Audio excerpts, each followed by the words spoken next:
নমস্কার বন্ধুরা, আজকের গল্প সুক্ত। ভোর ৫টা। অঞ্জলি আলগোছে বিছানা ঝাড়ে। তমাল তখনও অঘোরে ঘুমাচ্ছে। অঞ্জলি রান্নাঘরে গিয়ে দেখল কাল রাতে বৃষ্টি হওয়ায় ছাদ থেকে জল পড়ে উনুনটা ভিজে গেছে। সে একরাশ বিরক্তি চেপে শুকনো কাঠ আর খড় দিয়ে উনুন ধরাবার চেষ্টা করছে। ধোঁয়ায় তার চোখ লাল হয়ে উঠেছে। ঠিক সেই সময় তমাল ঘরে ঢুকল, তার হাতে খবরের কাগজ। তমাল গম্ভীর স্বরে বলল, আবার সেই উনুন ধরিয়ে চারিদিকে ধোঁয়া ওড়াচ্ছ? তোমাকে কতবার বলেছি গ্যাস না হলে ইলেকট্রিক ওভেনটা ব্যবহার করতে, কেন অকারণে সময় নষ্ট করো? অঞ্জলি আঁচলে চোখ মুছতে মুছতে বলল, ওভেনে রান্না করলে কি আর সেই স্বাদ পাওয়া যায় গো? তাছাড়া বিদ্যুতের যা বিল আসছে, এই টানাটানির সংসারে ওসব বিলাসিতা সাজে না। তমাল উত্তেজিত হয়ে বলল, স্বাদ নিয়ে কি ধুয়ে জল খাবো? তিতলির স্কুলের মাইনে ৩ মাস বাকি, চয়নের চশমাটা পাল্টাতে হবে, আর তুমি পড়ে আছো স্বাদ নিয়ে? পাড়ার লোকের জন্য রান্না করে করে নিজের জীবনটা শেষ করলে। অঞ্জলি চুপ করে রইল। সে জানে তমালের এই রাগ আসলে অক্ষমতার রাগ। স্কুলের সামান্য মাইনে দিয়ে এই বড় বাড়ি আর 4টে প্রাণীর ভরণ পোষণ করা কঠিন হয়ে পড়ছে। সকাল 8টা। উঠোনে রোদে কাপড় মেলছে অঞ্জলি। এমন সময় পাঁচিলের ওপার থেকে বিমলা দিদিমণির ডাক শোনা গেল। বিমলা দিদিমণি অঞ্জলির দিকে তাকিয়ে বলে উঠলেন, ও বৌমা, শুনছ? কাল রাতে না একদম ঘুম হয়নি। পেটে কেমন একটা বায়ু হয়েছে, মুখ বিস্বাদ। ভাবলাম তোমাদের একটু আমসত্ত্ব দিয়ে আসি। বিমলা দিদিমণি এক টুকরো আমসত্ত্ব অঞ্জলির হাতে দিয়ে আসল উদ্দেশ্য প্রকাশ করলেন। শুনেছি আজ নাকি তোমাদের বাড়িতে বড় পিসি আসছেন, তা তিনি তো খুব খেতে ভালোবাসেন। আজ কি কি রান্না হবে গো? শুক্ত হবে? যদি হয় তবে এই অভাগীকে 1 বাটি দিও, অরুচিটা কাটত। অঞ্জলি মনে মনে হাসল।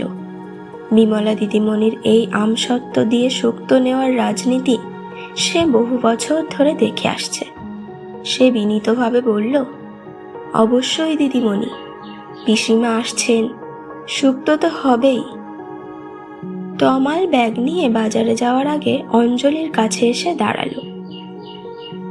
পিসিমা আসছেন বলে কথা, কিন্তু পকেটে মাত্র 500 টাকা আছে। সর্ষের তেল আর নুন কিনতেই অর্ধেক বেরিয়ে যাবে। সবজি কি না কিনলেই নয়? অঞ্জলি দৃঢ়তার সাথে বলল, তুমি শুধু কয়েকটা সজনে ডাঁটা, উচ্ছে আর কয়েকটা কাঁচকলা নিয়ে এসো, বাকিটা আমি বাগান থেকে তুলে নেব। পিসিমা অনেকদিন পর আসছেন, তাকে শুধু ডাল ভাত খাওয়ানো যায় না। তমাল, তুমি আর তোমার আদিক্ষেতা।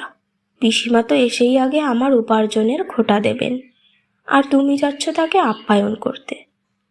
তমাল রাগে গজগজ করতে করতে বাজারের দিকে রওনা দিল। অঞ্জলি এক মুহূর্ত দাঁড়িয়ে রইল, তারপর কাস্তে হাতে বাগানে গেল মানকচু আর রাঙা আলু খুঁড়তে। এটাই তার সংসার, যেখানে অভাব আছে কিন্তু আভিজাত্য মরে যায়নি। দুপুর 12টা। রোদের তেজ বেড়েছে। উঠোনে একটি ধুলোমাখা রিকশা এসে থামল। বড় পিসি নামলেন। হাতে একটা পুরনো চামড়ার ব্যাগ, পরনে গরদের সাদা শাড়ি। তাকে দেখলেই মনে হয় যেন ব্রিটিশ আমলের কোনো শাসনকর্তা। বড় পিসি বাড়ি ঢুকতে ঢুকতেই বললেন, কই তমাল, বাড়িটার তো শ্রীছাদ কিছুই নেই দেখছি। ছাদ দিয়ে ঘাস গজাচ্ছে। আমার দাদা বেঁচে থাকলে আজ এসব দেখতে হতো না। অঞ্জলি প্রণাম করতে গেলে পিসিমা পা সরিয়ে নিলেন। থাক থাক, আশীর্বাদ মনে মনেই দিচ্ছি। আগে দেখি ঘরদোর কতটা পরিষ্কার। শুনি তো খুব গুণবতী বউ এনেছে তমাল, তা গুণের পরিচয় তো রান্নাঘরে পাওয়া যায়।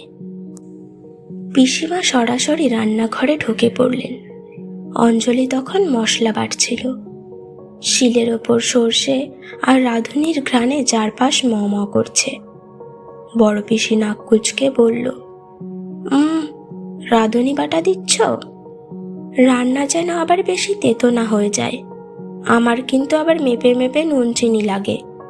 একটু এদিক ওদিক হলে আমি কিন্তু ওই পাত ফেলে উঠে যাব, বলে দিলাম।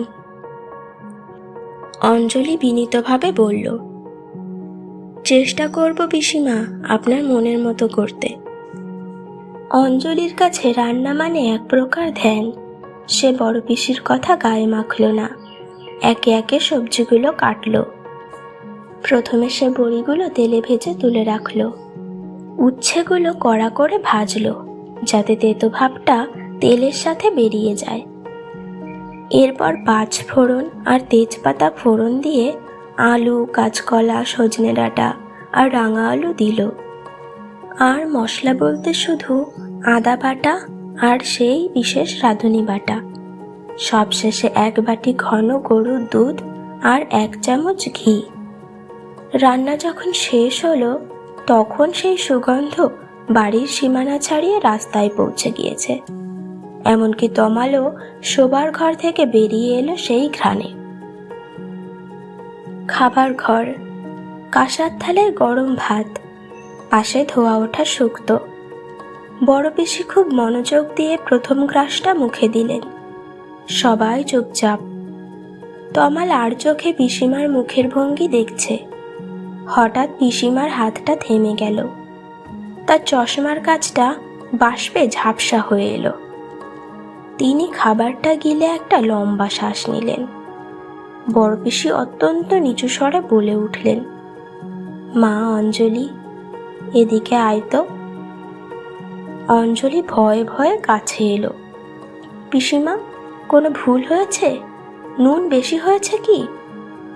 বড় পিসি, না রে মা, আজ থেকে 25 বছর আগে আমার বিয়ের দিন আমার মা ঠিক এই স্বাদের শুক্তো রেঁধেছিলেন। তারপর কত জায়গায় খেয়েছি, কত বড় বড় মেজবানি খেয়েছি, কিন্তু এই স্বাদ আর কোথাও পাইনি। তুই কি কোনো জাদু জানিস? অঞ্জলি অবাক হয়ে তাকিয়ে রইল।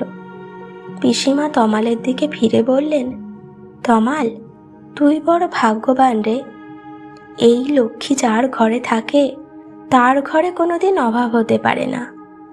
তুই শুধু টাকা পয়সা নিয়ে ভাবিস, কিন্তু এই যে ঐতিহ্যের অমূল্য ধন তোর বউ আগলে রেখেছে, এর দাম কি তুই দিতে পারবি? তমাল মাথা নিচু করে রইল। তার মনে পড়ল সকালে অঞ্জলির সাথে করা দুর্ব্যবহারের কথা। পিসিমা যাওয়ার সময় তার হাতের সোনার বালাটা খুলে অঞ্জলির হাতে পরিয়ে দিলেন। অঞ্জলি অনেক না করলেও তিনি শুনলেন না। রাত নেমেছে। তমাল আর অঞ্জলি বারান্দায় বসে আছে। দূরে ঝিঝি পোকা ডাকছে। তমাল বলল, জানো অঞ্জলি, আজ পিসিমা যাওয়ার সময় আমায় বলে গেলেন, তমাল, তোর বউয়ের হাতের রান্নায় শুধু মশলা নেই, আছে প্রাণ। এই রান্না দিয়ে তুই সারা পৃথিবী জয় করতে পারিস। আমি ভাবছি আমাদের এই বড় বাড়িতে যদি একটা হোম ডেলিভারি বা ক্যাটারিং শুরু করি। তোমার এই গুণটা কেন শুধু বাড়ির 4 দেওয়ালে আটকে থাকবে? অঞ্জলি হাসল। চাঁদের আলোয় তার মুখটা অদ্ভুত উজ্জ্বল দেখাচ্ছিল। আমি তো শুধু চেয়েছিলাম সবাই তৃপ্তি করে খাক। তুমি যদি সাথে থাকো তবে এই অভাবের সংসারও একদিন আলোকিত হয়ে উঠবে। তমাল অঞ্জলির হাতটা শক্ত করে ধরল। দীর্ঘদিনের তিক্ততা যেন এক নিমেষেই ধুয়ে মুছে গেল। এক বাটি শুক্তো শুধু খিদে মেটায়নি, একটা ভাঙা সম্পর্ককেও জোড়া লাগিয়ে দিল। গল্পটি ভালো লাগলে ভিডিওটিতে একটি লাইক ও চ্যানেলটিকে সাবস্ক্রাইব করে পাশে থাকবেন।